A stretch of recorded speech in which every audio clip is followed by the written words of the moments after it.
You're listening. I just don't care. Look, if you're 300 pounds, then you are a monster, and I don't want you to talk. Welcome to This Is a Takeover. I'm Shelby Ray Patterson. And I'm Gina Brafford. And we are here to review Elimination Chamber 2023. My favorite.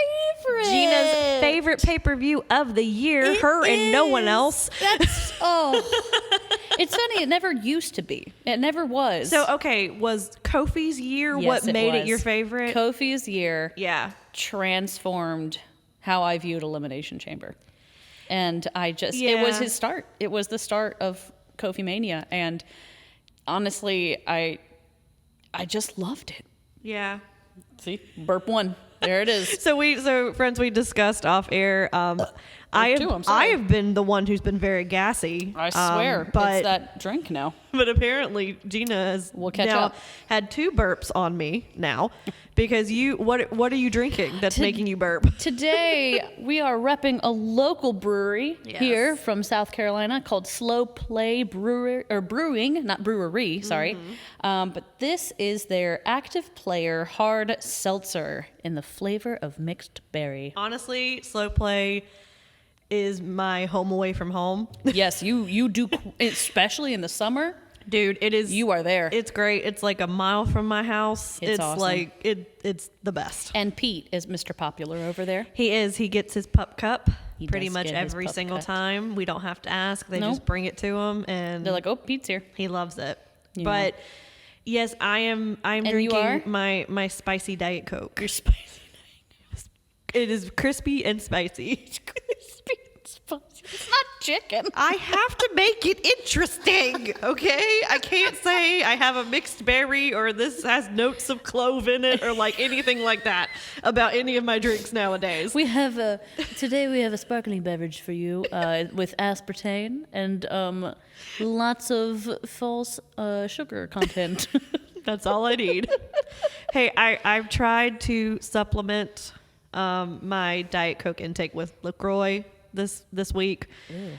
It's really not been the same. Nah, I had a LaCroix today, and it was the key lime flavor, which is like one of the few flavors I like, but it's just not the same, man. It's just not. I really have been going for any other. Like, Robert bought the Polar by accident because it was on sale. Oh, yeah. Dude, no problem with that. Really? One. It's really not bad. Huh.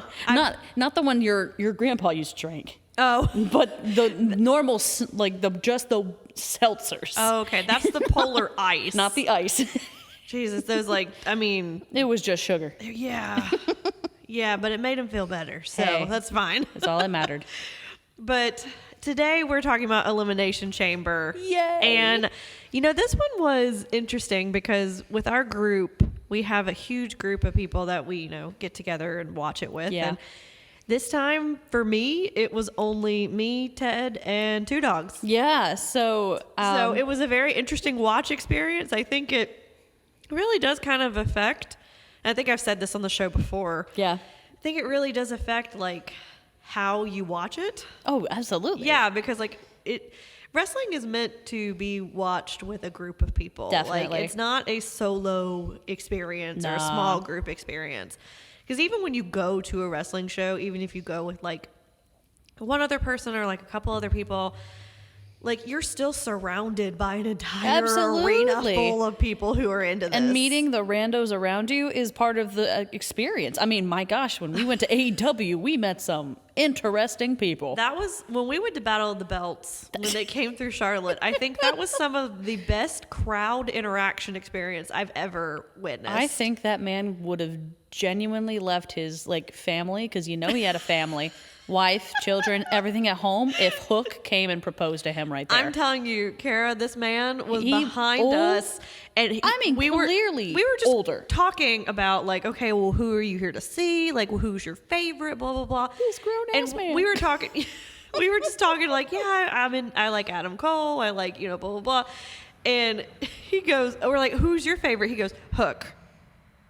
Dead. This man serious. had to have been at least 45, maybe older. Yeah, and I'm not saying that that's old. I'm just saying compared to the average like Hook fan. Okay, but also he is bebe. He is very young. Hook is bebe. Yes. Also, he's a heartthrob. You're not expecting, That's not my point. It's not the person that I would have expected him to say, and then he just like completely stone faced. It's like Hook. Like that's my favorite. Dead set. And we were like, oh. And he's great. And he was like, yeah, honestly, like if he comes out, like I can go home. Like I don't want to see anybody else. And we were like, we didn't say this because obviously we don't know this man, but we were like, that's real strong feelings you got there. Like, hey, I really like Adam Cole, but like, I wish you had heard the pop that man had, because Hook actually did come out. But he only came out at the end of a match. Oh my gosh, he didn't actually have a match. So Tony Khan comes out and is like, hey, I know everybody really wants to see this guy. He's not scheduled for a match tonight, but I think he'll come out if I ask him to. Yeah. And then he plays Hook's music, and the guy loses his mind. He screamed like it was like, like One Direction. Like, yes. I was going to say girls messing around at a sleepover with a Ouija board, but he screamed like that. It was not with fear, but just with that intensity. I mean, it's very similar. Those are two very similar emotions. One Direction fear fandom and love and Ouija board fear. So what you're saying is he screamed like I did when Bray Wyatt came out that one time. Yes. Yeah. That's another awesome live moment, right? Because I was with you for that one, and that was amazing. I thought Kara was gonna like legit come out of her skin, like when he that came and the out. Braun Strowman when you you were getting your food. Yeah. Don't interrupt. Why is he going on first? This makes no sense. Yeah, I was so mad because we were just trying to get hot dogs, man. And I love Braun Strowman, and you can't make me choose. You just can't. She's holding her food, like yelling at me, Shelby, come on! Like, see, but that's priorities, man. That's what wrestling is to me. Getting back to my original point, it's an experience. So when you watch it with like a less than full crowd. Yeah, it was different. It was different, right? Because you watched sitting in my bed. Yeah, you watched it at your apartment. So like, my brother came to visit for his birthday weekend, so we watched a couple of matches that were happening live. But then I went back and we rewatched it all. But yeah, it's different. It's different, and you're when it's not like a group of friends all together. Having the side commentary, like making jokes, laughing, and missing stuff. Oh my gosh. But I will say, the notes I took on Michael Cole's commentary for this episode. Oh, wow. See, I think. Oh my God. I think I me so much life. Commentary out so hard because it doesn't. This is gonna sound so like woo-woo of me. It doesn't serve me, like commentary just doesn't really serve me. The combination of the woo-woo and then, like, you know what I mean by that, like a little bit, but I don't think I've heard it in that context.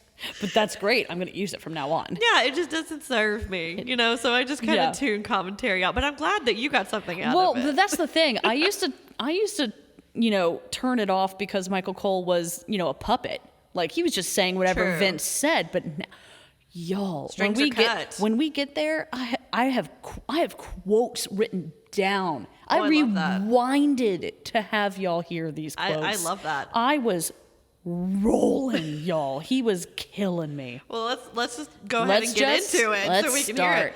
So we have our first match, which is the Women's Elimination Chamber match. Yes. So we have Asuka, Carmella, Liv Morgan, Natalya, Nikki Cross, and Raquel Rodriguez. I'm just going to go ahead and say that this felt like Yahtzee to me. What do you mean? Like each woman was a dice that was put inside of the little container for Yahtzee. They shook it up of just whoever it is and Yahtzee. Like I didn't feel like Asuka, yeah, obviously. Raquel, I see how, because if she was the power person, but I want to dive into Raquel for this one because I've got strong feelings. But it just felt so discombobulated with like who was in there. I feel like this match was a means to an end, Okay. right? Because there's no way that anyone but Asuka was winning this. That exactly. Right, I looked at the list and I was like, okay, Natty, we're in Montreal. Got it. Like that's going to be a cool angle. They mentioned that once. Also, They mentioned that as her motivator once. I also just want to mention that like her quote unquote hometown pop, Dude, it was nothing. really not that great. And I think this is our cue that You we reading need. my notes? Just like her. No. Not that great. Right, exactly. And I think that this is our cue to, but she's a company woman. Yeah. You know, so she's gonna Strong. keep answering that phone,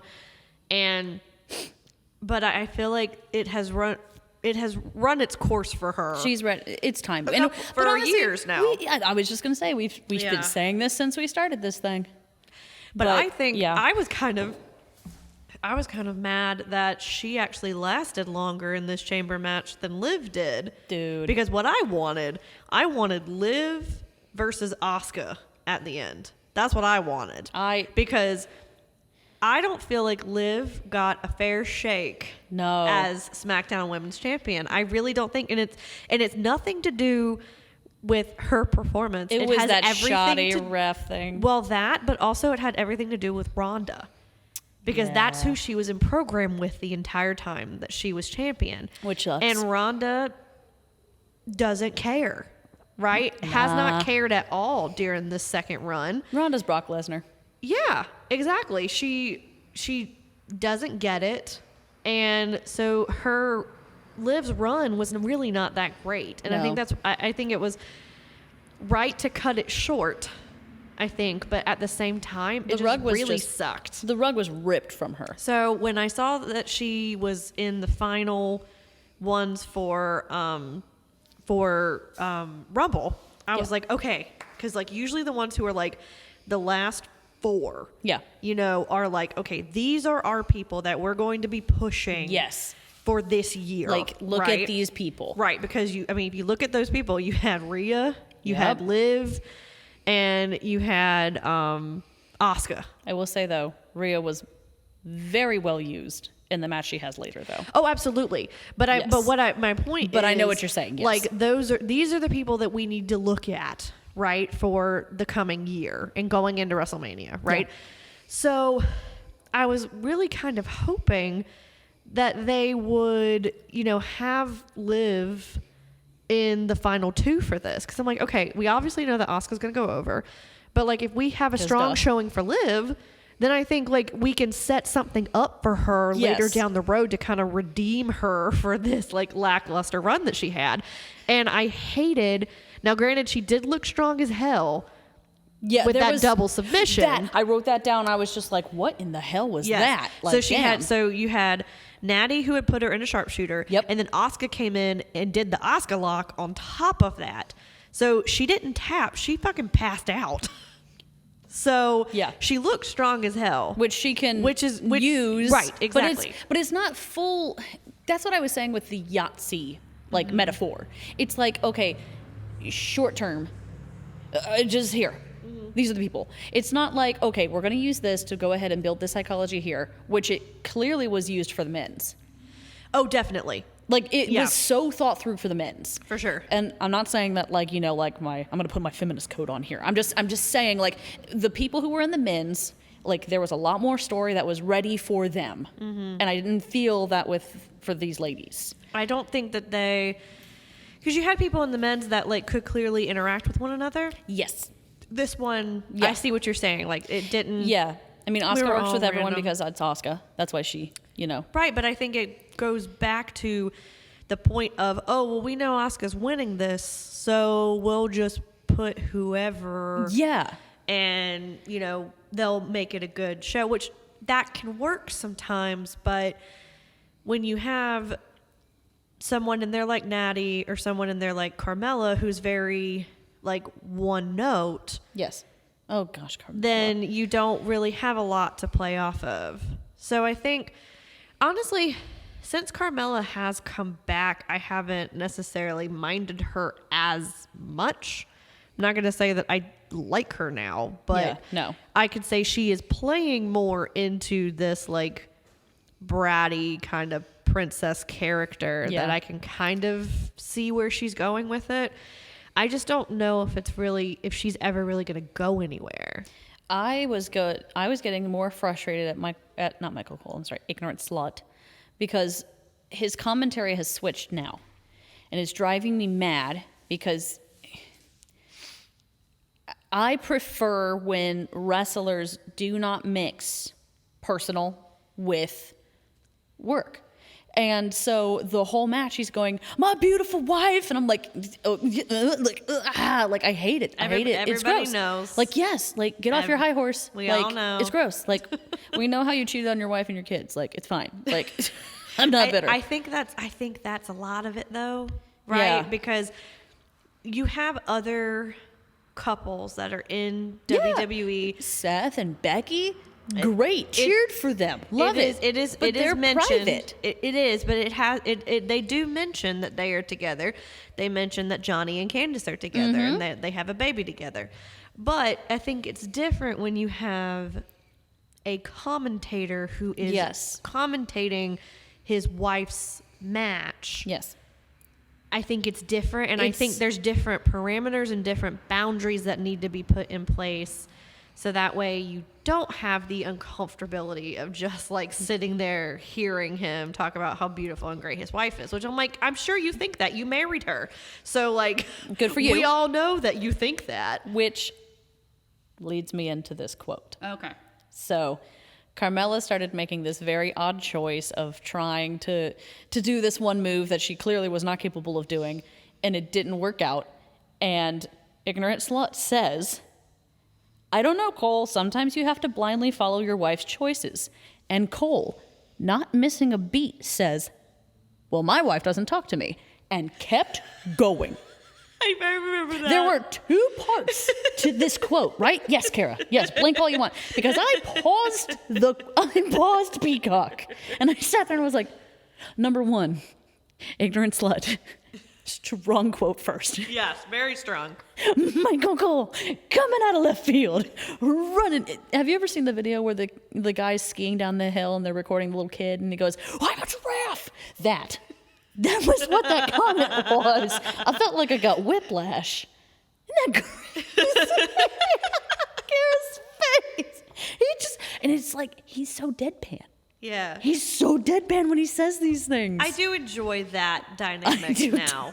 I do. I think he has really honed into that type. But I do remember that quote. That was really got funny. me so bad. Do you think maybe it's just because he wants to shut Ignorant Slut down? I love it. Yeah. And he's like, if this will end the conversation, I'm just going to say I it. sure it hope did. so because it's funny as It hell. did because they moved on. So Oh my gosh! That's but really yes, funny. that was one of the quotes. But I have Yeah. another one from him later, so don't worry. But I did like this match.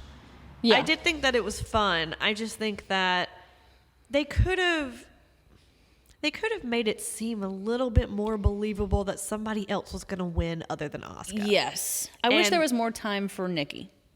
Yeah, Nikki didn't really get a lot in this match. Raquel didn't really get a lot in this match. Like, I feel like it was a lot because it ended up being Asuka and Carmella at the end, which I felt like was What? a weird, Like what? really weird choice because Carmella, this is like her first like major thing that she's done since coming back. And I don't know. I just feel like, okay, you could have kept her in the final three for sure, but yeah, like, but really, like they Yeah. heavily alluded that there was like some beef going on between them. So maybe that was something from before, because she apparently was saying like, "Asuka doesn't scare me, and I'm gonna get her." And well, sure, but like that's what everybody says before they go into a match with somebody. Yeah. You know, like that's But- just out of the normal beef, Yeah. you know, that people have. But Like, I don't know. I feel was like they could weird. have done a little bit more. And I honestly feel like putting Liv at the end could have made that a little bit more believable. yeah, But I just don't think that it was. But I mean, Asuka wins by submission. yeah. And so she's going to be facing Bianca Belair for the Raw Women's Championship. Which will be a great match. At WrestleMania. Yes. So, I mean, I gave it a 3.5 because I felt I felt like it was decent, but I feel like they could have really done more with it. I put barely 3 Regals. Yeah. But also, really quickly before we move on to the next match, I wanted to ask you, do you think Raquel is timid now? Because of why? I was watching this match and I kept being like, okay, like the moves, clearly she knows how to do them, but it's almost like she's half of an inch either too far, like from the opponent that she's like trying to kick or hit or whatever. Like it's hesitant. Okay. It's very, I don't know, I was watching it the whole time and I was just like, because Raquel in the beginning was so, she was just wild. She was brutal. She was rough. Like, I mean, yes, she missed that, opening spot for her own. I'm wondering if she's getting in her own head because Hunter is really pushing for her to be this strong woman. And I think that she is, but I see what you're saying. I'm but to wondering be if it's- completely honest yeah. with you, I did not notice her at all in this match. But that's what I'm saying. Yeah. That's the point. Yeah. That's not Raquel's character that she's going with. I don't know. So is it her? Is it character? Like there's no build? Like something? It's just weird because she was this powerhouse. Like I mean, it took us a while to build and grow on her. To grow to care about her. But Sure, but now that we do, we want the world for her. yeah, Yes, yeah. I get it. We're yeah. very picky with our people. But once you're our people, you're our people. We're forever. very possessive over our people once you become them. It's like nothing else. But yeah, no, I get what you're saying. I think Yeah. I think it's because she's kind of been through the ringer since moving up to the main roster. Yeah. They did not know what to do with her. Yeah. And I still don't think they know what to do No. with her, really. Because she's gotten thrown into random tag teams. She's gotten, random feuds and then not used at all. So I think that it's a lack of direction Absolutely. for her that I think is possibly what's going on because she, I felt, was kind of thrown into this match as just all right, there's our 6'1". That's our strong person. That's the big guy. That's our extra person. Yeah. Right. And that person usually doesn't have a direction. Yeah. In that match. So I think that might be part of it. But yeah, But I think that Asuka and Bianca that match is gonna be WrestleMania. great. I mean, that's what we wanted. It's gonna be great. So I think with Asuka's new persona, or not really new persona, it's just who is this makeup artist? Who? I hope they're getting so much money. I'm telling you, it is beautiful. I bet they stole the lady from AEW.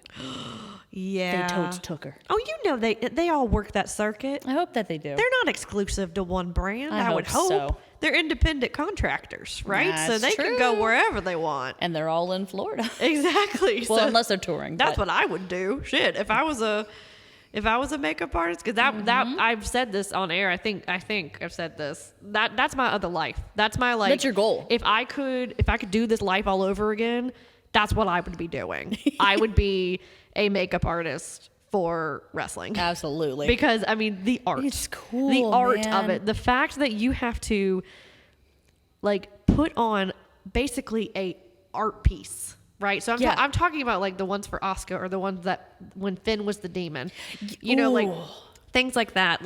That's the shit that I would want to do. See, because full glam and everything, yes, that is difficult. awesome. It Whatever. is. That can also be art, and the fact that you have to make that shit stay. And that's what okay. So because there's something about Darby Allin has the face paint, and then once the match continues, it's just smeared, and it's But that's part of the aesthetic for him. But there's something more terrifying at the end of this match, and looking at Asuka, and not a thing has moved. Yeah, not a glitter is out of place. Not an inch of Yeah. makeup is moved off of her face, and it's I know what you did. That's terrifying. It's witchcraft is what it is. It's witchcraft. So I think Anywho, it's going to be really great, and the makeup for that match is for between the two of those ladies. The hair and the makeup is going to be on point. It's just going to be great. I can't wait. So then we move on.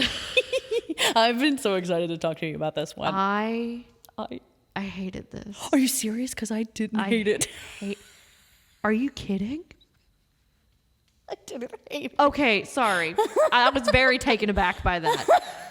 Because the next match is Bobby Lashley versus Brock Lesnar that literally lasted 5 minutes with a DQ finish. That's the only reason I didn't hate it, was because Okay. I was expecting the obvious ending. And I was like, oh, we got almost a sprinkling of character in here. Now, I'm not saying that I liked it. I'm just saying I didn't hate it. Okay, I guess that's a difference. Yes, there we go. But I literally wrote nope. I wrote nope. Like, you can't see this, listeners, but I legit wrote the word nope. I wrote, hey, it took longer than 5 minutes for the first suplex.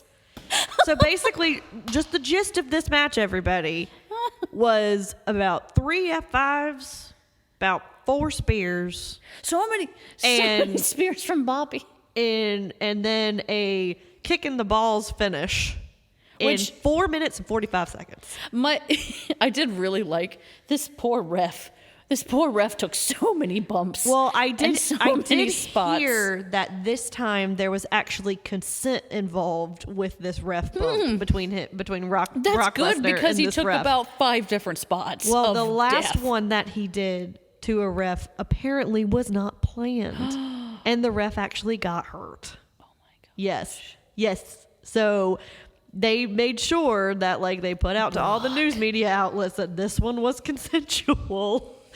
And that this was talked about beforehand. And I'm like, the fact that you have to do put that out after the match. Ooh, I just didn't for know this guy's, that. Oh, yeah. Oh my gosh. Yeah, it was pretty bad. It wasn't Daryl, was it? No. Okay, good. No, Daryl's fine. I would have whooped his ass. Would have been like, Brock Lesnar, get your ass over here. Daryl's our ref, and you do not touch him. Don't touch Daryl. I just thought it was a really weird finish because, okay.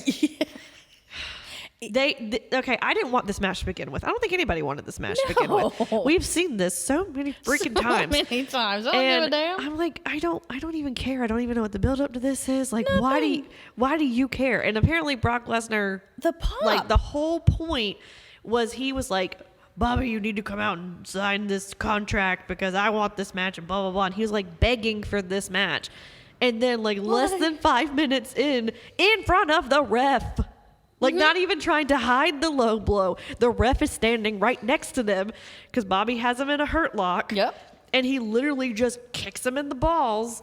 And the ref's like, DQ? Okay. Wrap it up? Like, I was so confused in the moment. Like, when we were watching it live, I did not understand. I literally went on a rant for about 5 minutes because I was so confused because I'm like, he wanted this match. Why was he the one that DQ'd himself to get out of the match? Like, I was so confused because he knew he couldn't win. Because the SmackDown before him, but it was 5 minutes in, Gina. I'm just trying to give what his logic is. I'm not condoning it. Because the SmackDown before, Bray Wyatt basically was like, whoever wins, I got next. Right? That's right. And so everyone, Even then, what? everyone was I would trying not to want to watch a Brock and a Bray. No, I don't want to watch a Bobby and a Bray. I really don't. Like, I just don't. I mean, yes, Kara.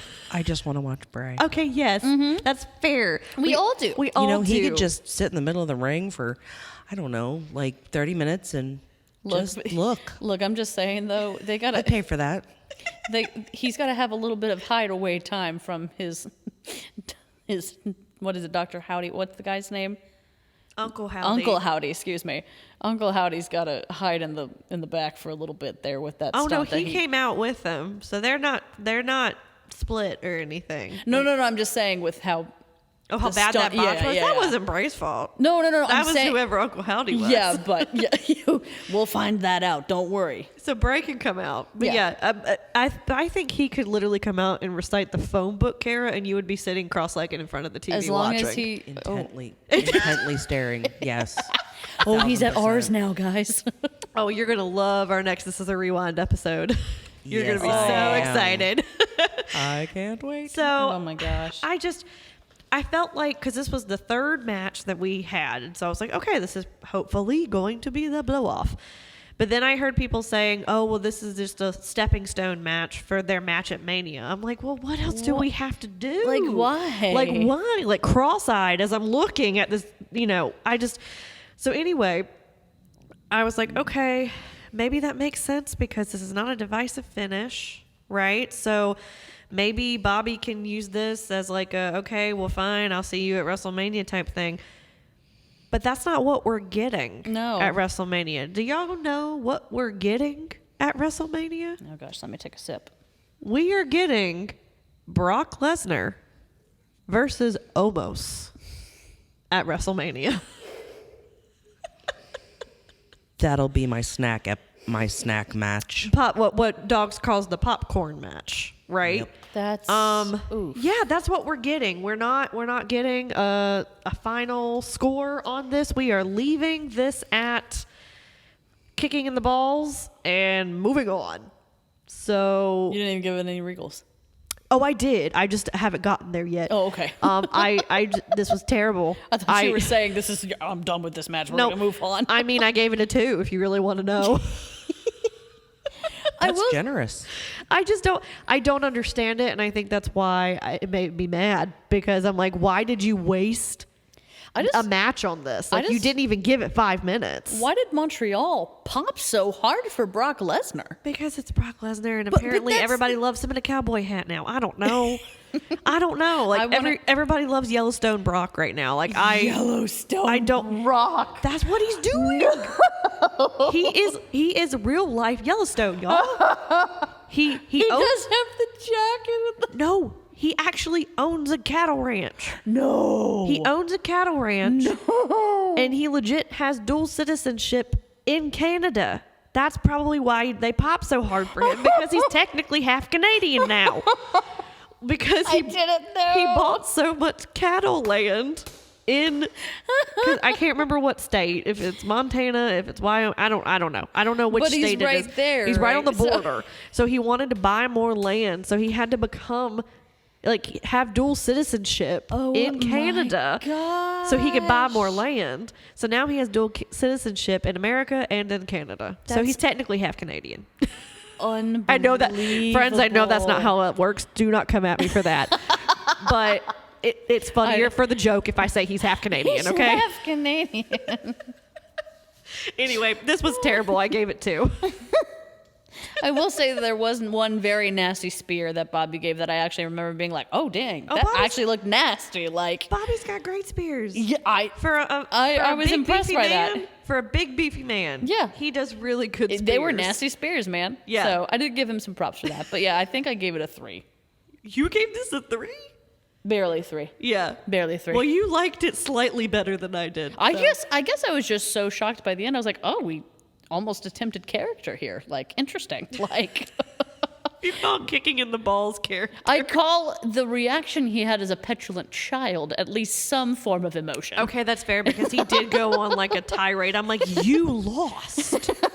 You're the one that did this. That's his form of character. That's why I it plays with, I'm like, I know, Shelby, I know this is not real, right? By the way, That's when listeners, you that's- can't see it. She's speaking to her hands. Yeah. Her hands are speaking to each other. She's like, Shelby, yes, holding up her hands, talking like puppets. I'm just preparing myself for when my child gets here on like my puppetry skills. I gotta brush up on them. I haven't done them since college. I was going to say they never leave you, Shelby. They never leave. No, but this is when it fucks with my reality, right? Because then I just get pissed because I think that this is logical. It's not. It's wrestling. It's wrestling. There's nothing logical about this. Let's take some steps back here. Right. So that's when I just get really wrapped up in it. Oh, But my gosh. Anyway, I spent way too long on this match. But Yes. this next match. Yes. This next match. This was probably my most highly anticipated match I of was the night. stoked. So it's a mixed tag match with Edge and Beth Phoenix versus Judgment Day, which you had Finn Balor and Rhea Ripley. Yes. And we have been, yes, Kara, did you not know about this match? I know nothing. Oh. I know nothing. Okay, so I was very hyped on this match. Like, I was very hyped up for this. I will say, this is so nitpicky, and I want you guys to understand this. The fact that I am nitpicking this match so hard means that it was really, really good. Beth Phoenix was a little wonky during this match. Really? Just a little bit. Like, there were some parts where I kind of noticed she was either hesitant on some of the spots or in the beginning. But as the match went on, I think she got more confident, and I think she got better. She got the flow a little bit better. That's true. That's me being really nitpicky. Yeah. Right? I know that. I realize that. And I realize that she's not going to be perfect, but I had very high expectations for this match because I love Beth Phoenix and I love Rhea Ripley. And they have been playing this up for months. This Match. Yes, it was so great. And they really know now with Judgment Day, they know what to do with them. I think when they first started, we did not know what to do with Judgment Day. No. We just were like, oh, we're like former baby faces that are now heels, man. You know, like you're bad guys. Right, because you had Finn Balor who just got off of like the most baby face of runs. Yeah. But coming from NXT, he kind of really I feel like he really honed in on that heel persona. Because really in NXT, he was kind of more of a tweener. Like he he was just kind of vigilante. You didn't really almost know what side he played for, right? Like, you were just he was kind of ambiguous when it came to that, but it was definitely a departure from the red fin, blue fin, white fin that we're used to, right? one fin, two fin, red fin. That's blue how fin. I said this this is a rewind episode that's coming up. It has not been released yet. Ooh, we're getting a sneak peek, listeners. We do talk about Finn Balor. Ooh. And I categorized Finn in the different eras of Finn by color. And it's because that was what his ring gear was at the time. His trunks. So you had blue Finn, you had red Finn, and you had white Finn, and you had black Finn. It's true. Right? And they were all different eras of him. And all different levels of good or bad. Right, exactly. Yeah. She gets it. Oh, no, she it's understands. true. Because I remember when the white trunks came out. Oh, I'm sorry, y'all burping. You're fine. Oh, man. We were angel status. We were on high. But as the colors got darker, we got a little bit darker. See, we don't want to give too much away. I know. We don't want to give too much away. I know. I thank you listen for to this as a understanding. rewind. That's only like a small snippet of what we talk about. Oh yeah, but no. I'm glad you understand what I mean by that. I got you. So this is like still, we are like way past black era Finn now. Like we are like full on like demon. This like, is deep purple. Yeah, and I Deep love purple. it. And this is not Trunks Finn. This is Tights Finn. This is Tights Finn. Like we are like Ain't in no the problem with tights some era. Tights Finn. I didn't like it at first, but I love it now. I have no never had problems. a qualm. No problems with it. None. And It's the abs are still seen. as long as the abs are still out there, 10 we're out of fine. 10. 10 out of 10 would recommend. But I think they really know what they're doing, and the whole Dominic going to jail for 3 days thing, and now he's a hardened criminal. Like I just Tattoo. love it. Teardrop. The teardrop tattoo is literally everything. You know that's some freaking like you put like as a kid like the little like temporary tattoo. Yeah, Rhea put it on him. Like she's in the back before he comes out. Here, hang on, Dom. You need a little bit more. Right. You need a little more water on the washcloth. Because she puts her little scales on her face and she come here, baby. Yeah, puts the teardrop because he got so much heat from this Montreal crowd. Dude, like it was insane. They were saying "fuck you, Dom." They were saying just continually like he was just standing there from their chest. He wasn't even interfering yet. Well, there was. I like how you said "yet" because Yeah. I was going to say because the one time he was supposed to interfere, he did mess it up. He did mess it up, He messed it up so and then he bad. left. And then he was like, eh. So he got butthurt, and then he actually left, like actually went to the back, He like ran out the ramp, and then came back. came back and goes, "Oh, hey guys, I'm back." And they were like, "Oh." They just know. They know what they're doing with him, and I think I'm so happy that he has found this. This is a nice spot It's to be good. in. It's really good, and I think it sets him up for like whatever else he does. And I just don't know why Canada hated him so much. I don't care. It was funny. It was so funny. I guess I don't know, like here at all of the other arenas and stuff. Even when Katie and I went and saw Raw live, and we got to see Judgment Day. Mm-hmm. I mean, he got booze and everything, but like not the heat that Canada brought. Like was. I mean. He was just standing there, and they were chanting "F you, Dom," and I was just and it's not like one section. The whole stadium, the whole arena, was just screaming, and it was funny. I mean, it played into it, and I liked that Damian Priest wasn't ringside. I thought that was a nice touch because you had the men's elimination match. And after that, and so it made sense for him not to be there. They did comment on that in commentary as well. They did, but I didn't think they needed to. Nope, it was just fine. We even said it out loud when we were all watching it. I was like, oh, well, obviously Priest isn't there because he's like getting ready for his match in the back. He's got the next one to go. But I felt like Beth and Edge obviously worked really well together, but I think that Rhea and Finn worked really well together. Rhea's cells. Yeah.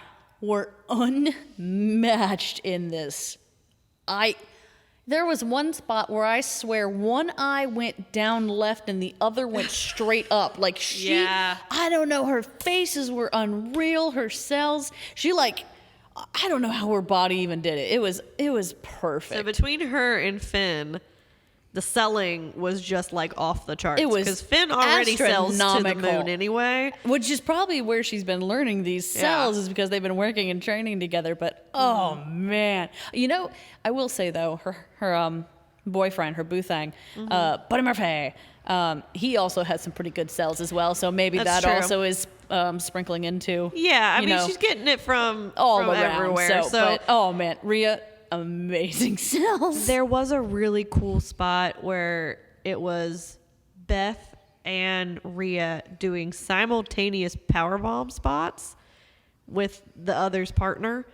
So like Rhea had Edge and Beth had Balor, and it was one of those like, you don't think I'll do it? I'll do it. I'll do it. If you do it to my guy, I'll do it to yours. Like it was like see what happens. I'll do it. And then they both did it at the same time. Like it was.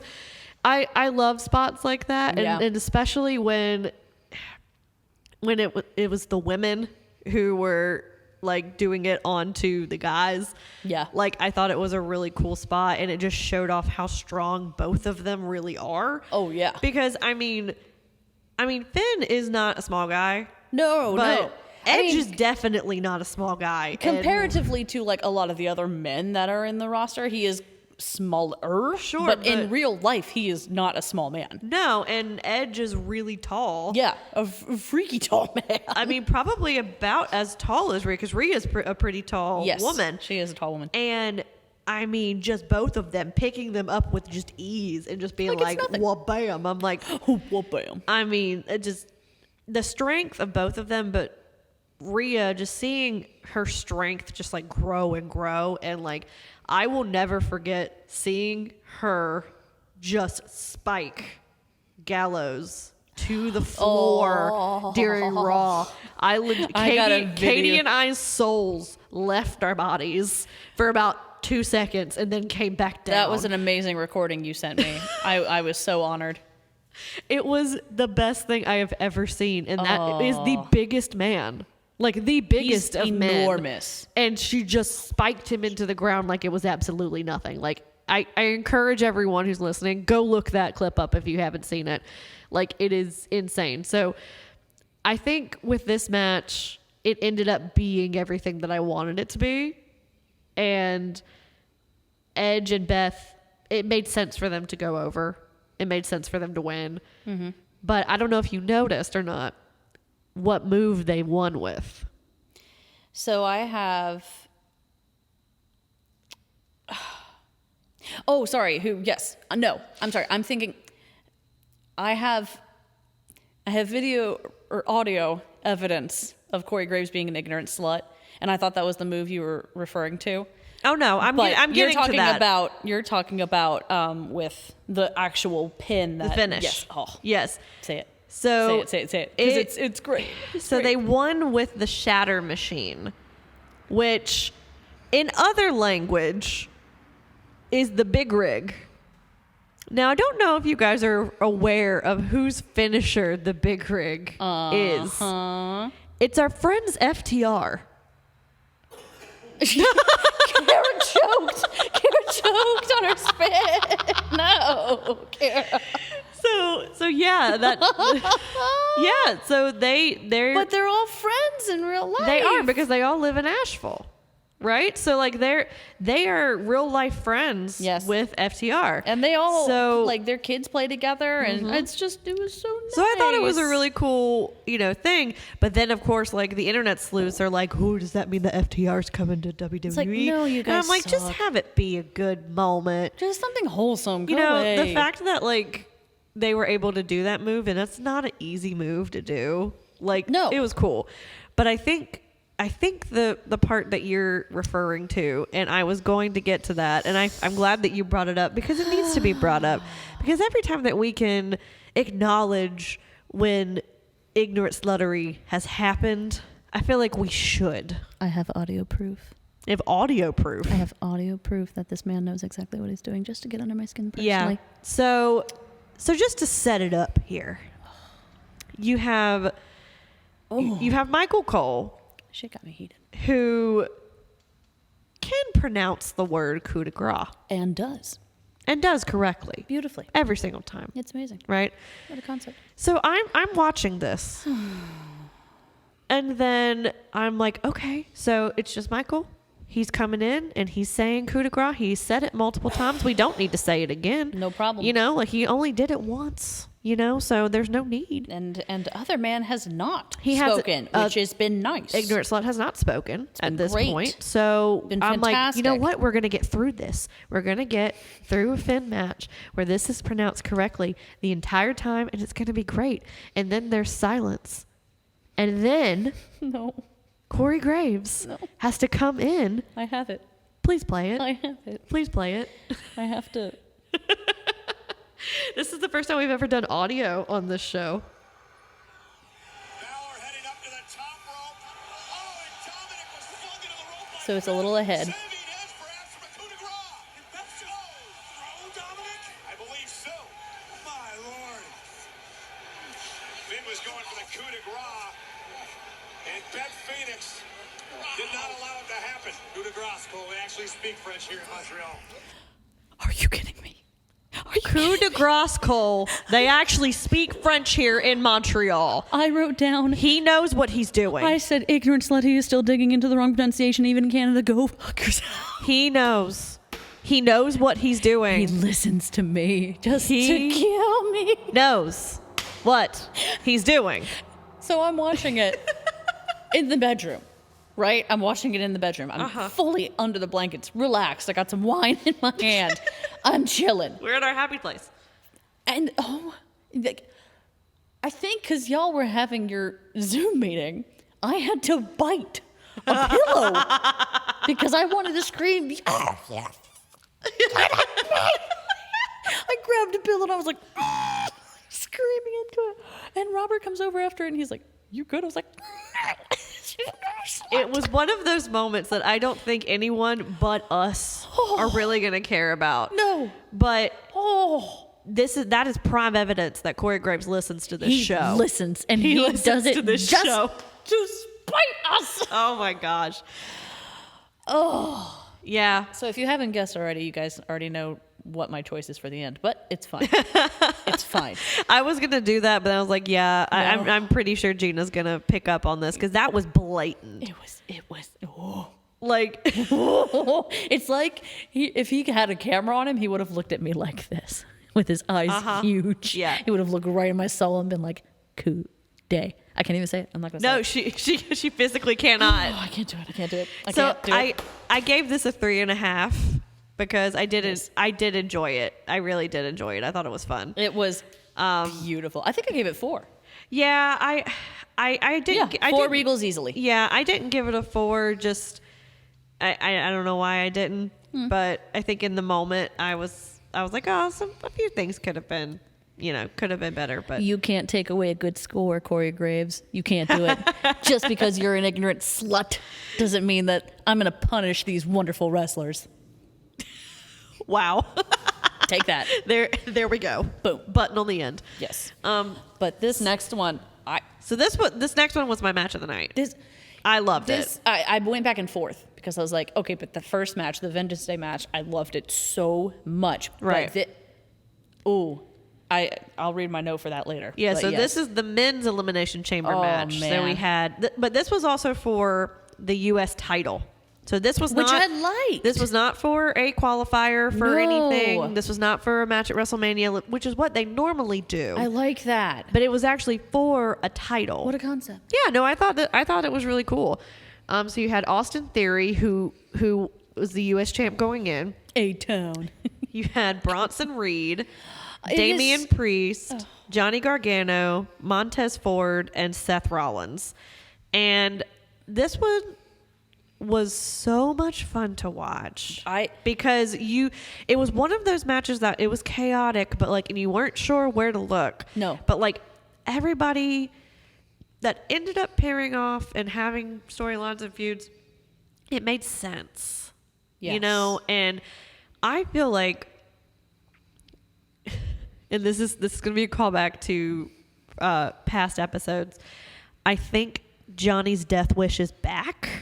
Oh. Because the moves that this man did, You're so right, though. I didn't even think of that. loved it so much. But And then the think suicide jump that he his did. freaking death wish is I didn't- back. I didn't even think about that. Yes, and I couldn't help it. I yelled at the screen, "You have a child!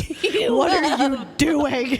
Because You have a child. this man did so many Hurricane Ranas on people that did not need to have them done on None. them. None. One of which was Bronson Reed. Yeah. He did a reverse Hurricane Rana. On Bronson Reed. Which, by the way, And love seeing him. Oh, me too. Love seeing him. Me too. First Royal Rumble. But- Or Royal Rumble, bless. Literally, Elimination Chamber. everyone that was in the room that I was in when we were watching this collectively held their breath when he did that move. Because if you go back and watch it, friends, there's just a split second half where his an inch. head looks like it's Oh. about half an inch from being caved in. It was because he tilted his neck in just the right time to narrowly avoid death. I mean, it was, but it made an insane spot. It was and I unreal. think that's why I understand why wrestlers get addicted to wrestling. Absolutely. Because you have this spot that, on paper, you're like, I don't know. This is not going to work. I don't know if this is going to work, but we're going to try it. And if I die, it's going to be awesome. I was right, and that's all that matters. Right. But if I don't die, this is going to be the best spot of the match. If it's good. If it's good. If it's good. Right? And it really was one of the best spots of the night. And he had two of the best spots of this entire match. Because the other spot was clearly his suicide jump. Well, that one, but also he reversed a power bomb because him and Seth. Oh, that's right. So him and Seth kind of broke off and were tag teaming at one point and then started fighting each other and then went back to being on the same team and then fought each other again. They had a very healthy back and forth, and I'm like, I want to see a Johnny Gargano and Seth Rollins feud now. So, that would be fun. Michael Cole did say something very interesting at the beginning of this. Johnny Gargano and Seth freaking Rollins had never had a match until that night. Yes. They had never wrestled together. And I sat there and I was like, no. Oh, man. It makes sense because even in the indies, because Seth I went more of know. the ROH route and Johnny went my more brain, and I was like, of the PWG But route. yeah. So that makes sense that they would have never actually really crossed paths, and Johnny was in NXT for so long. it was just I sat there, and after watching this match, I wrote down, why haven't they? But I'm so glad that they have now. Yeah. Because what? They were like bread and butter. Yeah, it was really fun to watch. Oh, And my gosh. they had the spot that I was referring to earlier was Seth and him were up on the top rope, and they were or not on the top rope, on top of the pod. And they were just sitting there, and they were like, just kind of like, okay, I'm just taking it all in. Oh, that moment when they were sitting there just like hitting and they're elbows. like, yeah, like, this hey, is man, crazy, this is nice. And then it just turned, Look at us. it just turned Look at us. violent, right? And it's like when you see, like, you have your sibling, and you start like you start play hitting each other, and then like one of you hits too hard, and then it's not funny anymore. and then it's not funny anymore, and then you really start hitting each other. That's exactly what happened. Yes. And then it turned into a whole spot where Seth has him up for a power bomb, and you're thinking, Johnny's gonna freaking die. Like, he's literally, there's no one down there yet. No one's in position yet, and he is in the spot about ready to chuck him and power bomb him don't do it. off of the top of this pod. And then all of a sudden, everybody kind of, assembles. And I'm like, Avengers assemble.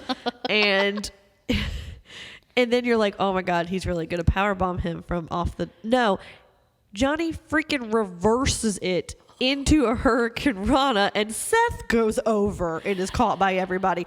But what people don't see, and what you didn't see unless you really looked closely at the replay, nobody was there to catch Johnny. No, and Damian Priest even tried. He did. You, when they showed the replay, you can see Damian's arm going, no. Like, it was... Everybody was there to catch Seth, which, granted, good, okay, but also I'm happy. But like, you gotta know that, like, if Johnny's doing a move like a Hurricane Rana, the laws of motion state, he's not staying on the top of that pod. The laws of physics state. He's going over with him. He's gonna die. He's going over with him. So someone's got to be at the bottom to catch Johnny, and Damian Priest barely caught him, if he even did catch him.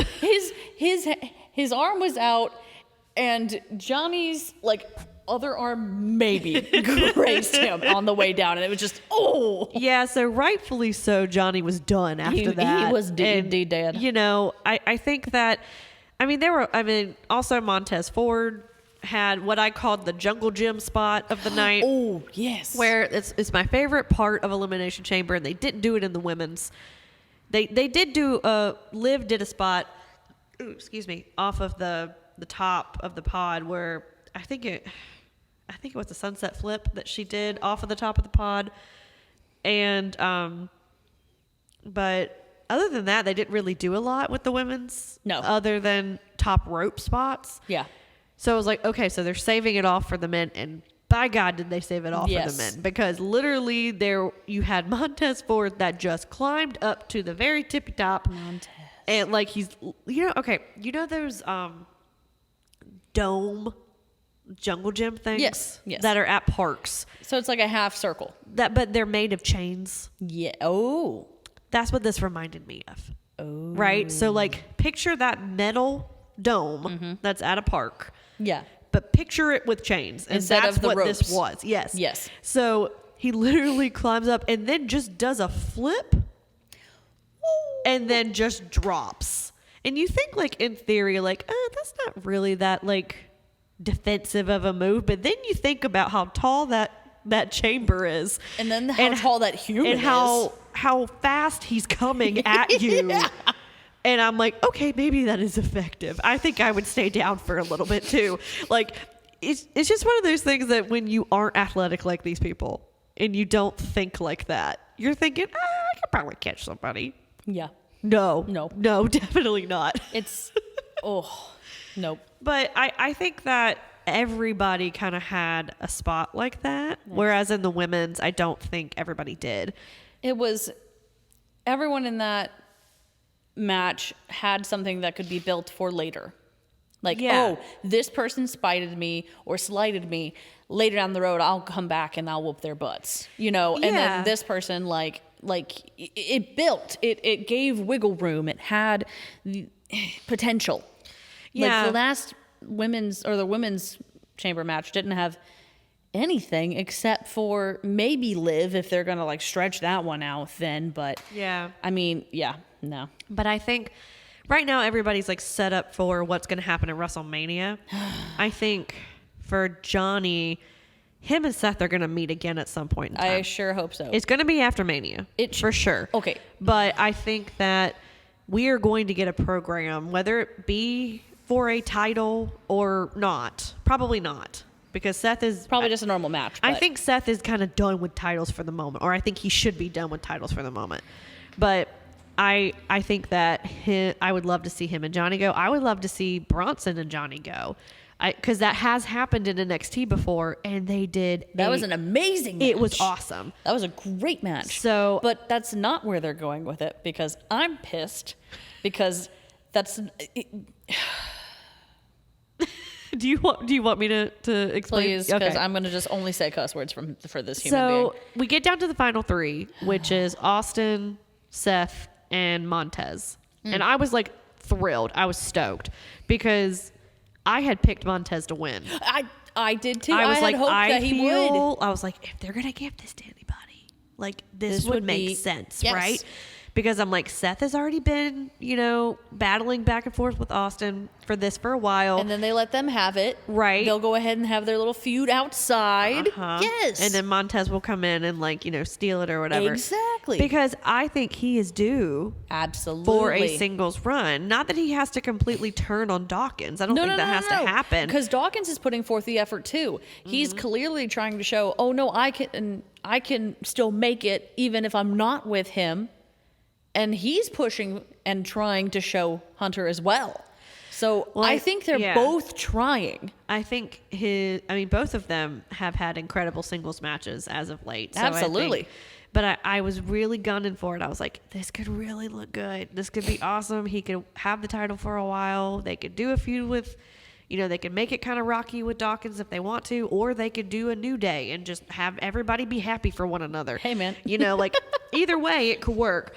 So when he was down to the final three, I was like, okay, maybe this can come true. Maybe I can have one thing be, I could predict one thing for this pay-per-view. Because I had been, besides Asuka, I was doing shit. Yeah. So,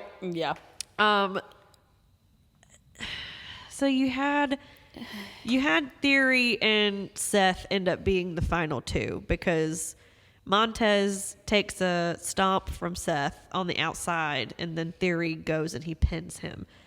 And during that time, Montez has to be helped out of the cage because it looks like he's dazed. He looks like he's been seriously injured. And the camera... Gesundheit.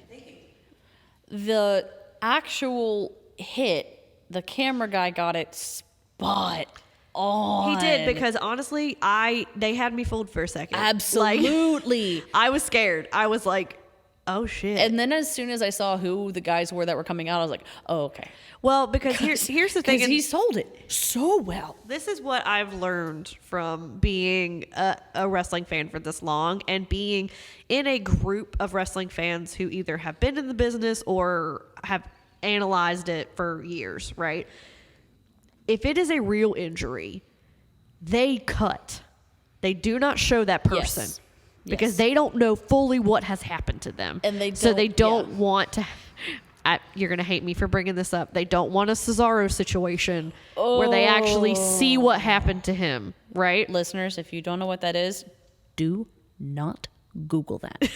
Do not Google that Cesaro match. There's a reason he wears his mouth guard, and that's all I'm saying. Or don't Google it. Or you could just Google Cesaro teeth, and it'll come up. No, dear God. Are you stirring the pot? Yes, I am. What? What? This is not the one to stir the pot on. This. Hey, we have listeners. We have a dichotomy of listeners, right? So we have people like you, if y'all are sadists, who don't then want, go watch and then it. you have people like me who listen to true crime who love that shit. Okay, And I'm over here like listening to Disney. right? So we have both that listen. Okay, so like I'm helping everybody out here. Oh. Anyway, so I've learned that they don't let you see what's going on if it's a real injury. It's true. So when But it's a worked injury, They have the camera on them at all times. They bring the whole cattle call of people out. Somebody get down here. There's like 5 refs. There's like 3 medical staff. And the medical staff are all the same, but it's clearly not real medical staff, but they're just like, people in polos. But it's always the same 3 guys. They've just been cast as the medical guys. Sure. And that's it. Yeah, so It's the same 3 jobbers every time. the cage is open, right? me. Like the elimination chamber is open. Yes. Right? So the door to elimination chamber is a lot wider than a normal cage, right? So because it slides, because it Yes. has to account for this is the side of the ring, right? Yes. So it's open for a really, really long time because they're trying to help Montez out of the ring, right? And Seth and Theory are just kind of still going at it, but also kind of like watching. looking at her like, okay, is he gonna? Okay, cool. The match is still I going get- on. yeah. So they're still kind of going at it, but still really distracted because there's Yeah. a lot of people that have entered the chat at this point, right? So like, there's like all of a sudden we went from 3 people to like 15 in the ring. Yeah, right and it's now. like, wait, hold up. What? Right. So it's a little disorienting. And then all of a sudden, you have Seth looks like he's about to win, right? He sets up and he does the pedigree on Austin, but the door is still open. And what that means, my friends, Chicanerous. is that there's deplorable. chicanery that's involved in the form of Logan Paul. And Logan Paul runs down and interferes, and I'm gonna say it. I know he probably doesn't call it this, No. but he does a buckshot lariat.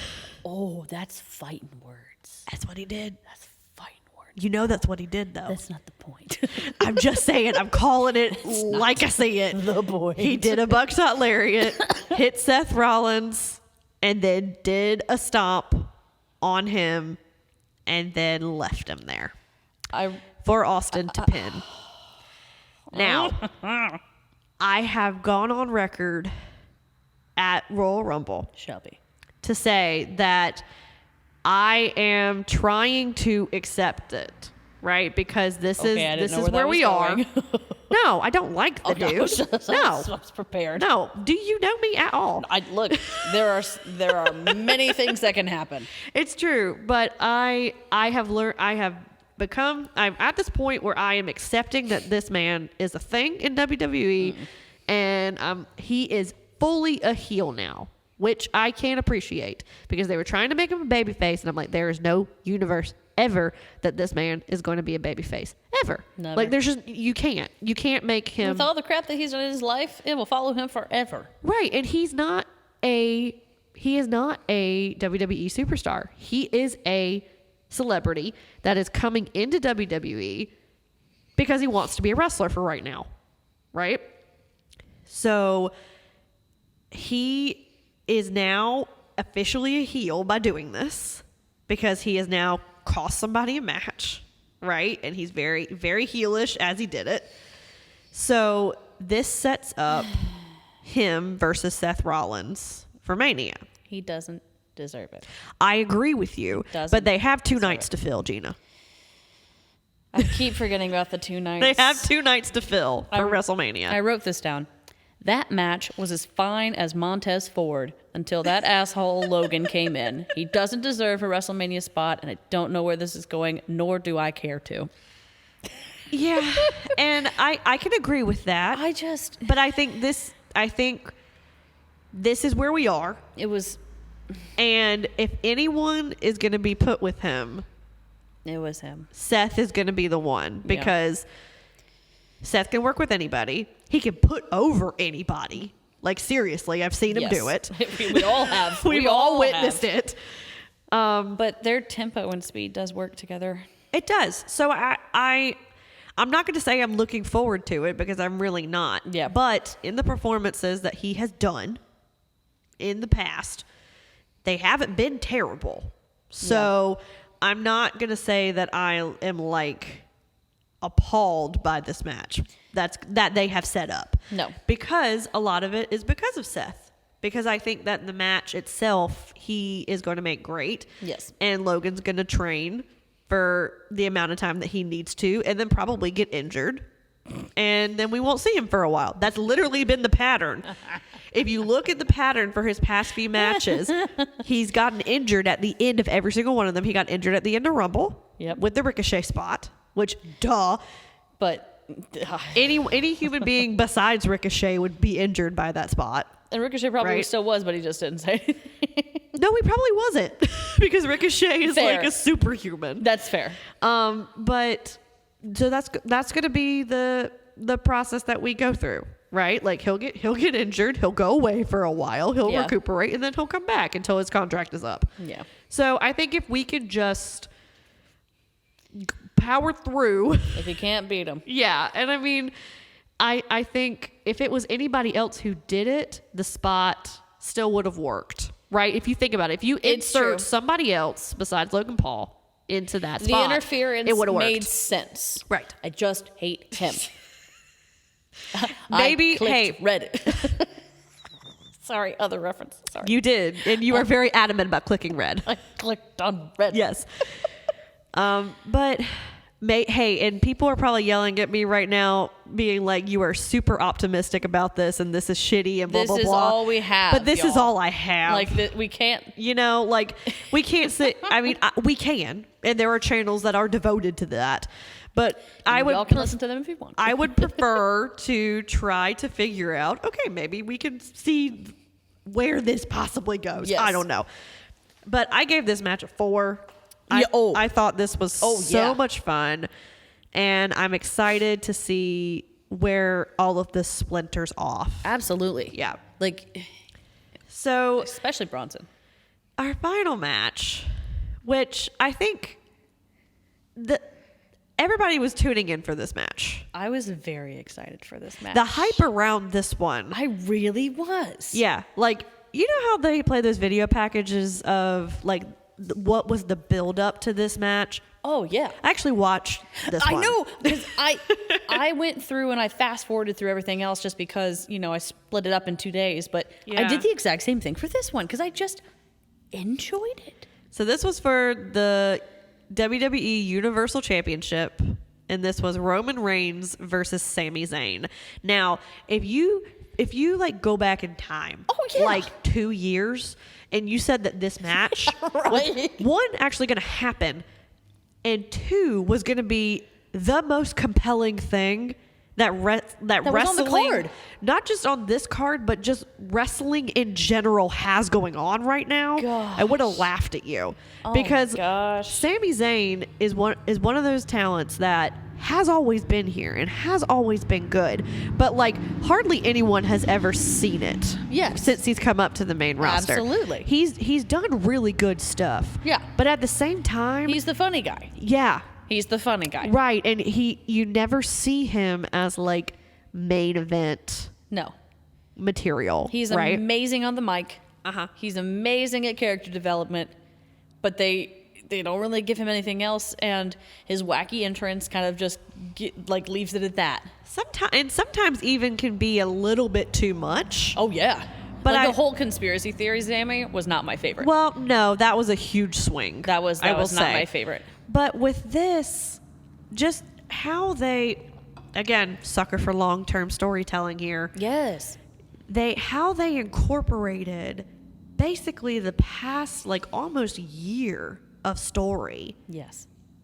Like, and the way that they were able to take the bloodline from being this like stale thing that we were so over with, Bored. and just kind of on the verge of go away heat. Like, I know our crew Yes. was just like, all right, well, here's another Roman match where we just, Sit here we and- go here, and then he does this soliloquy over here. And then some people even left before this match. That's true. Before that match. because I've seen everything I want to see, and Yeah, I and don't I'm want good. to mess it up. So Yeah. I'm just going to leave now. Yeah.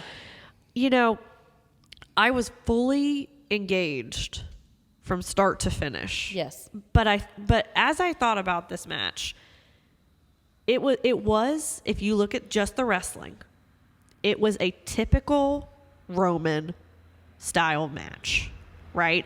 You had his typical moves, you had his spots in the middle, but I think what made it more compelling was the interjections that you had throughout the match. Yes. So you had, normally I would be really upset with a ref bump. I right? actually wrote that ref bump started everything. Yes. There were 2 in this match. Yes. There were 2 ref bumps in this match. And I felt like past Shelby would have been livid at that. Because they're like, do you really have anything else going on other Like you than can't. throwing a ref bump in here? Which they have done so often. Yes. Right? They've done the Jimmy and Jay running in spots for interference. They've done the ref not being there because Roman knocked him out, and then the babyface can't win because the ref's not there. They've done it so many times. So they've done everything that they did in this match already so many times. But I don't know why I cared about it so much now versus then. Because it wasn't just for chicanery reasons. Right. It had story behind it. There was everything. Yes. Had intense. Wait, I have the word. Psychology. It did. It was. Yeah. It was. Because even Jay popping up, you know. Yeah. Jimmy came in with Solo, you know. Yeah. That like yes, we knew that was going to happen. Jay popping up, we knew that was going to happen. Right. But it only furthered the story. Well, and I think really the crowd was a huge factor in this match because This crowd. Roman comes out first, which I initially don't really like just because I did time it. What? 4 minutes and 21 seconds. Oh. It was not bad. That's pretty average. That was only because the ramp was so small. Well, that is very true. It was a lot shorter. The ramp was very tiny. Because the Elimination Chamber is so big, so they have to, But I don't normally like when champions come out first, just because I'm just like, okay, like what's the point of you being champion if you don't get like the big entrance and coming in? But then I get it though, because if Sammy would have come in first, because they knew this crowd was going to be hot for him, and they knew the reaction that they were going to get. They needed to have him come in second because that crowd carried them into the start of this match. And if you had Roman coming in second, it would have killed the air out of it, and they would have booed him from the moment his music hit. And I don't think the match would have had the air that it did, because it literally felt like the crowd's energy lifted Sammy and carried him to the ring, and then just carried him throughout the beginning of this match. See, I like how you thought that, but you want to hear what my thought process was? Yeah. When I heard that his music hit first, it almost gave me hope. Because a lot of the time, they'll do that and the other person, it's not always. I'm not saying it always happens. Uh-huh. But I heard Sammy come out and I was like, Sammy came out after the champion? Ooh, like that tickled my brain. I was like, is that hope? Is that hope that I feel? It's a tiny glimmer. It's a little sparkling in the back of my mind. Oh, it really did. I sat there and I was like, well, that's a choice. Yeah. But it makes sense. That's probably their reasoning. Yeah. But because I was a full mark for this, y'all. I was yeah. the biggest mark for this one. I was like, he's gonna do it. He's gonna do it. His little girl's out there and his wife's having spots, and he kissed his wife before the match. He's gotta win it. I knew it wasn't gonna happen. But in my heart, I wanted it to happen. the hope I had. I wanted it to happen so bad, but I think the build up to this made you think that it actually could. It could. Because they had Sammy and Cody actually have a few exchanges. Yes. And it kind of made you think like, oh, Like, shoot, man. that could be a possibility for WrestleMania. I would like that. Right. So it kind of tricked your brain a little bit to forget about Roman for a second. And be like, ooh. And be like, ooh, I like this over here. Like, that's fun. It makes you believe more that Sammy can win. So I think it was just beat for beat. The match itself didn't really I don't want to say didn't do much for me, like the technical wrestling part of it, but it was very typical of what we usually see for Roman matches. And I think that for me, it really comes alive when you add all the extra things to it, because you have the first ref bump, which, you know, Sammy does on accident, right? Yeah. And then he goes for which I love the name of this move so much. It's called the haluva kick. The hell of a kick. That's Yes. so good. And that's how it's spelled. That's amazing. So it's spelled HELLUVA. hell of a kick. Right? And haluva I kick. never realized that until I saw it, until I was writing it down just like for notes. See, I had that- I was like, oh my God, that's why it's called that. I had that Like, it moment was so earlier cool. for the women's when they said the crossbody. I sat there and I was like, oh my, I'm almost 30 and I just got that joke. Like, are you kidding me? You have to cross their No, because Nikki Cross was doing the move. Her move is the Nikki the crossbody. I love that. I didn't realize that. I didn't know that was her move. So Or she they called it said that anyway. They said it when she did that big jump, and I immediately was like, I gotta write that down. Okay, but that was a crossbody Yes, that she did. But it made me giggle because I was like, it's a crossbody and it's Nikki Cross. So I don't know if that's her choice, but anyway, sorry, I digress. I love how your brain works sometimes. Yeah, it's That's amazing. great. It's amazing. ADD. So you have that, which sets up, the whole like, okay, the ref can count to infinity, Yeah. or the crowd can count to infinity. This ref's not getting up, and that's when Jimmy comes out and does chicanery and Deplorable. But another ref comes out. Roman goes for the pin. Sammy actually kicks out this time, which is different from the usual chicanery. Yes. But I think it shows that it's just Jimmy this time. Jay wasn't out there to help him. So Exactly. there's no double team. When there's a double team, that can work. Yeah. But when It's just Jay's one. not there, it doesn't work. And then you have the second ref bump, which Roman does Bam. that time. Full Princess Bride moment. And Heyman throws him a chair. Oh, Heyman.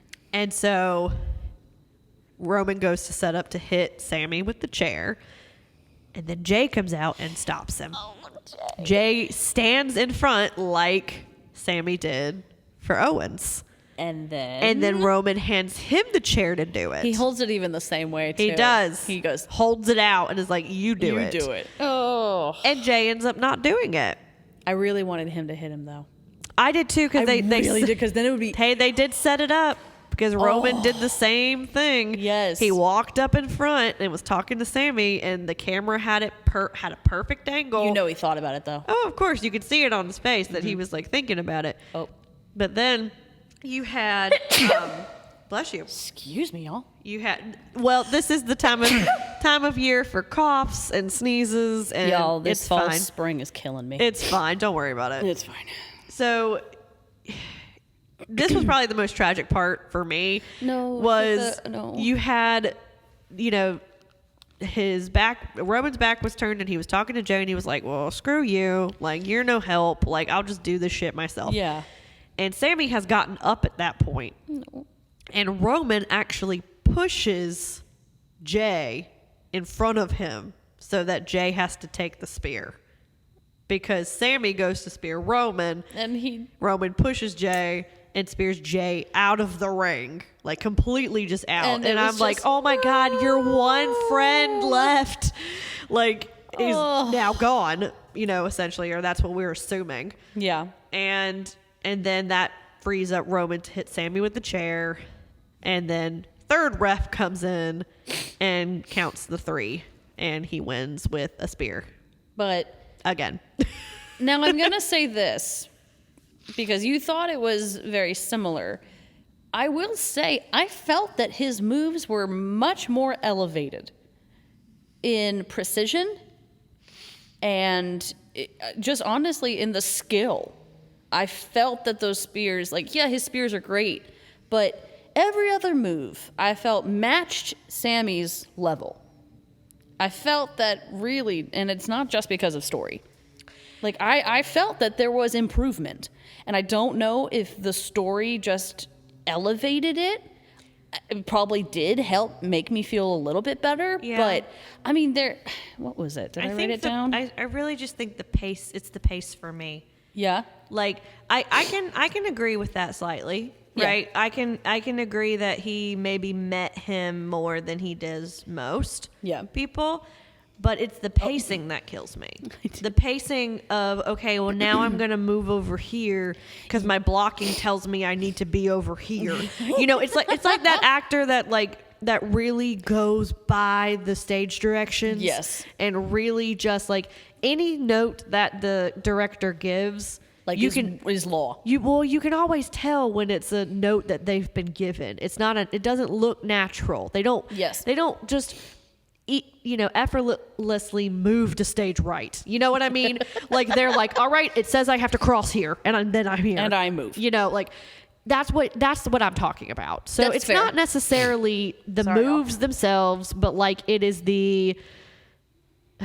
it's the pacing that kills me. Okay. Because I feel like we could have shaved off about 20 minutes of airtime of him just like pacing in between moves. Yeah. Because Roman was the one who set the pace for this match because he's the heel. Yeah. Right? That's so fair. The pacing of it it kills me. It takes me out of it because I'm like, if you can just keep the pace going and then add all the other storytelling elements in there, like I'm on board. But if you have to take like 5 minutes to like, you know, either catch your breath or like say lines or like whatever it is that you're doing during this break, like it sucks the air out for me. I thought you'd appreciate this though because I did write down Roman telling Jay he's taking too long is golden. It's true. It's true. I did laugh at that one. I was like, that's hilarious. What I want Jay to do is go, like, I'm taking too long? You took 4 minutes, 21 seconds, and 14 milliseconds to get to the ring. So no, don't tell me I can take all the time I want. But I thought it was also interesting because after the match is when Kevin Owens comes out. Yes. And part of me was like, you were there the whole time. And you didn't come help and your you friend. Didn't do anything. And Is he gonna be a heel? Literally, you just come out and you have a stare down and then beat up Roman for a little bit and then let Sammy have the final blow. Like he steps aside, which I felt like that was a cool moment. He stepped aside so he could actually hit the haluva kick because he hadn't been able to hit it the entire night. The haluva kick. And then, you know, hits it, and then Sammy, quote unquote, stands tall at the end of the match, even though he doesn't win. So I think it was a good moment at the end, but I think it is going to be really interesting because what I'm hearing for the rumor for WrestleMania is Sammy and Kevin versus the Usos for the tag titles. Interesting. Is what I've heard. I don't hate it. But the way that this match ended, it does set it up a little bit. But not immediate. On the Jay side of things. But I feel like they may have a little bit of a ways to go with Sammy and Kevin. But I think that can work. I think it can too. I think because they could play the whole, okay, we have a common enemy here, and we can't get to Roman now because he's busy with Cody. But like, we can get to the Usos. I think what's going to happen is that clearly they're going to team back up because initially Jimmy's going to be like, dude, you see what he did? You know what he did? He speared you. But then something's going to happen where they roll back the tape and Jay's going to be like, wait, what? He pushed me in front. Hold up a minute. Yeah. Now hold up. Wait a minute. Exactly. Like the full moment of hold up. So it's buildable. I think so. The pieces, the Lego bricks are on the ground. It's in a trail. We just got to assemble them. They got to put them together. But I feel like with Kevin and with Sammy, there's years of foundation already there. Sure. I think that it will not take a lot of time to just be like, and they're back. It's gotta make sense. Yes. That's the thing. Yeah. So I trust him. I mean, I gave this match a 4.5. I gave it a 4.5 too. I really loved it. No problem with it. And it was amazing. The only reason why I didn't give it a 5 is because I really wanted Sammy to win. I really wanted Sammy to And win I was too. a little heartbroken, but I'm like, okay, I guess it makes sense because Cody's gonna, Now, here's the thing, because it's not even that portion. I'm okay with him losing only because two things. The match was sound. It made sense, like, with all of the, storyline, with the move sets that they both can do. It all makes sense. But that pop, to have that crowd moment, I think that for him, and especially for his little girl, that little girl was that's a core memory in her mind and her soul. To see her dad up there, who was, this not joke wrestler, but the funny guy, main eventing a pay-per-view, and, going toe-to-toe with the champion. Well, and the crowd being so behind him. The crowd! Yeah. Just like completely 100% being on board with anything that happens during this match. I do want to ask if anyone is a listener that's from Montreal. I just am curious. What is the significance of the ole, ole, ole, ole? Because I know that that's around in other locations around the world. Mostly is related to football or soccer. Yeah. But I'm just curious as to what it is, because it seems that it's like a Montreal thing. So I do know that is a Sami Zayn thing. Okay, it's a specific Sammy. I didn't know if it was just. I assumed it was a Montreal thing, but if it's a Sammy thing, I think the reason why you could assume that is because Sammy is from Canada. Yes. So there were a whole arena full of Sammy fans. Fair. So that chant has been done with Sammy in the past. Okay. Then I will look up and do my research. It goes back to his El Generico days. There it is. I didn't want to assume. I didn't want to assume, but it felt very. That's hilarious. Yeah. So that's back when he was El Generico. That was, and it was kind of supposed to be like satirical. Like it was like the crowd did it because it's like this white man in this lucha mask. That's funny. But it stuck. And so when he came to WWE, NXT in particular, people really latched onto that and singing his theme song. Which, I mean, who wouldn't? It's fun. His Seth's and Keith Lee's are my favorite too. Oh, for sure. Original Keith Lee. But yeah, the Olay chants are something that predates WWE. See, that's so funny. I didn't know. The more you know. But that's what I love is when like indie things follow wrestlers and continue on into WWE, and then you're like, it kind of morphs into its own thing, and then you're like, oh, where did that come from? Yeah. I just assumed it was a whole country thing. I mean, that's fair. That's okay. Sports is a thing in all countries. But if you are a listener in Montreal, we would still love to hear from you. No, please still reach out to us. Well, overall, for this whole pay-per-view, I gave it a 3.5. I gave it a 4, but that was because, and I do it mathematically. You do. I don't do it from my heart. And then I'm over here like, yes, feelings, emotions. That Brock Lashley match brought it down. It brought that average down. If it wouldn't have been so bad in my eyes, it probably would have been a 4. That's fair. But yeah, I did. I gave the whole thing a 3.5. Yeah, that's fair. I'm pretty sure I know who your ignorant slut is, and we don't have to get into it if you don't want to. You know what? I feel like we already dove into it pretty head first. I do want to say the quote though. Yeah. Corey Graves is an ignorant slut who cannot pronounce the word coup de grace. He says coup de grace. Look it up. There is audio proof, Corey. We see you. We hear you. Cut that shit out. And we hate you. And I hate you. So, but no, who is your ignorant slut? Well, because I was going to say the OG, but at the same time, I kind of figured you were going to say it. And I didn't want, for the fun of it, I didn't want us to have the same one. I appreciate you, friend. Brock Lesnar. Fair. Like, I'm sorry. I can't get over the placement of the ref and then the dick punch. Like, I just can't. Like, I can't. Like, it just really bothers me that the ref was standing right there, and he's like, now is when I do the illegal thing. Like, it just.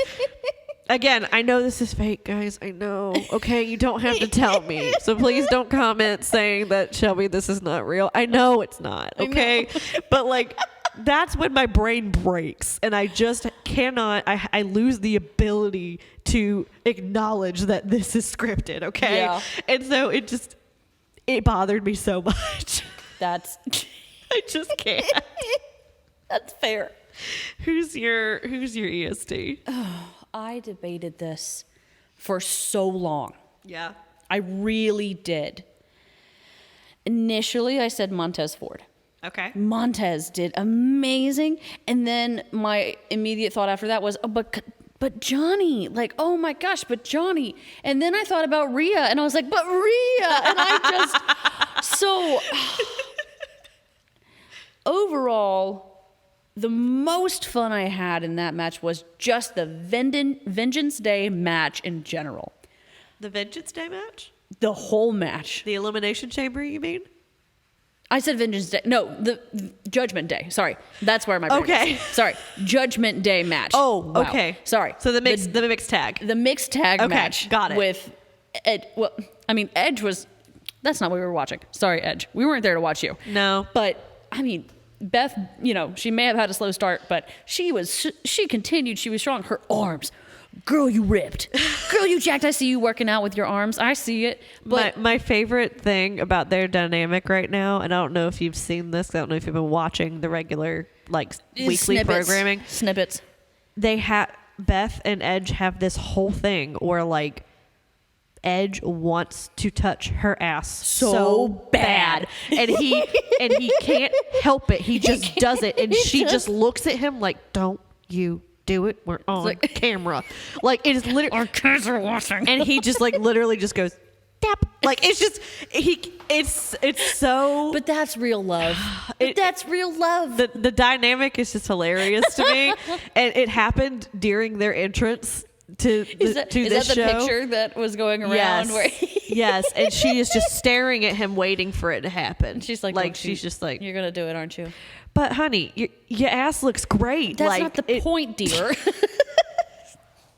But I can agree that match was great. The match was great. Yeah. But second runner-up is absolutely a tie between Johnny and Montez Ford. So my runner-up was Johnny, just because. Oh, you're not going to give it to him. That's No. why, that was one of my No, I'm not. I almost backed out with that. 'Cause That's you why, thought it was- I thought it was you were going to take it. Because everyone knows I'm notorious for giving people ESTs who want to die. You want to have no life, no body, no soul. That's why I had to give him at least an honorable mention. Absolutely, okay. I mean, yeah, you put your whole soul on the line. Like, I gotta give you your something. immortal soul. Yeah, I gotta give you something. So, I mean, Johnny knows I love him, so it's fine. Yeah. But I have to give it to Sammy. Yeah. Like, it's Aw. and this is just like a culmination of everything that he has done up to this point. But that and the crowd, so him and the crowd That working together, crowd. and just so really I could give it to both of them, really. But yeah, just what he has done to make this bloodline stable and this whole bloodline storyline work over the past over half a year, really. Bringing it back from the dead, honestly. Yeah, because it was very stale for a while, and then just now, just taking it to where he's taking it, Yes. it's really awesome. It's really cool to see that happen, and so yeah, he's my EST. He's well deserved. So EST. congratulations to everyone who won all the awards this one. Except for you, Corey Graves, you suck. No, still congratulations. Just you need to know that you suck. suck. I mean, people on Twitter tell him enough as it is, so he really doesn't need us telling him. But It's more personal coming from me. it is. And again, we all know that everybody listens to this, so Absolutely. we have proof now. Yes. So yeah, that's it for this one. It was fabulous. But I think that, I mean, we have this one. We have this is a rewind that's going to be coming out soon. Whoop, whoop. we do have Revolution. Coming up. AEW Revolution coming on March the 5th. Oh, that's right. Yes. So that not this weekend, but next weekend. So you'll have Dogs and Chris back in your feed for that one. And then I know that David had mentioned that there was going to be a Long Walk Talks coming up. All right. They just need to get their schedules together, apparently. And then we have WrestleMania week, guys. Golly. And because we have Stand and Deliver. Oh, my God. We have 2 nights of WrestleMania, and hopefully that's it this year. When's WrestleMania? WrestleMania, I think, is the first weekend in April. I will Google I and want to say check. April 1st and 2nd. Oh no, it's gonna be a WrestleMania on April Fool's Day. Yeah, the first. That's gonna. I hope they don't take advantage of that at all. Oh, you know they will. I know. Yeah, April 1st is the first night of WrestleMania. Yep. And then I think the night before that, I think, is Stand and Deliver. So this is the time of year when we all really busy and we get real tired. But it's going to be fun, and hopefully AEW is not going to be petty and throw in something in there for us to review.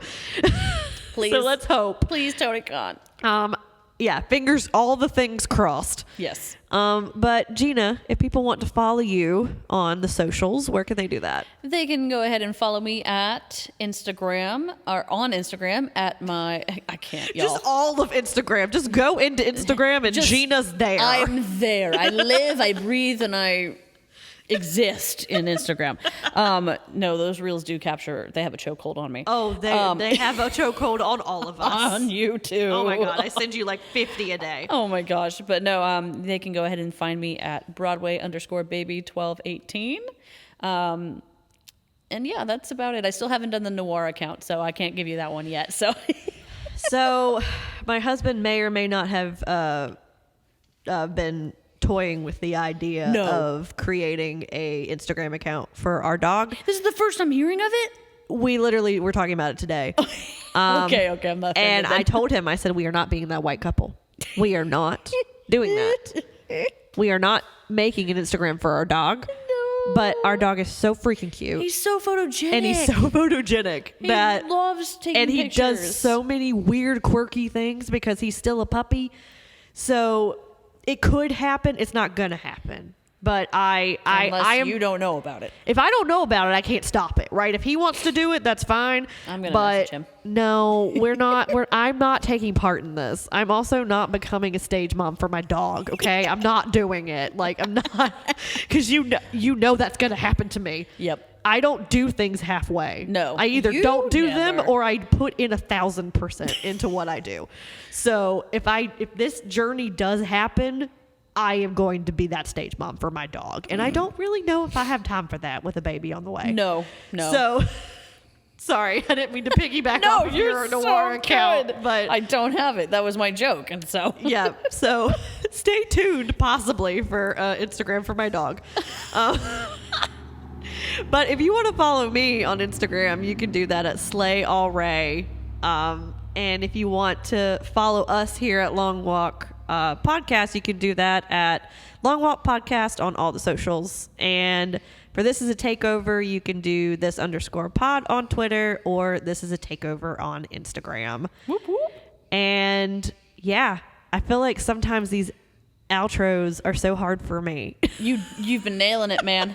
You've been killing the game. I know, but like I love my little, I love my segues into things, and sometimes tonight nothing's coming to my brain. Hey, man. But That's all we got. That's what we got. But if you that was my setup and it didn't work. Your at segue all. was a segue of a segue. That's my brain. You know the drill. You don't have to be called up to the main roster. You're doing pretty good where you're at. Pretty good. That's all we can ask for. That's what we got.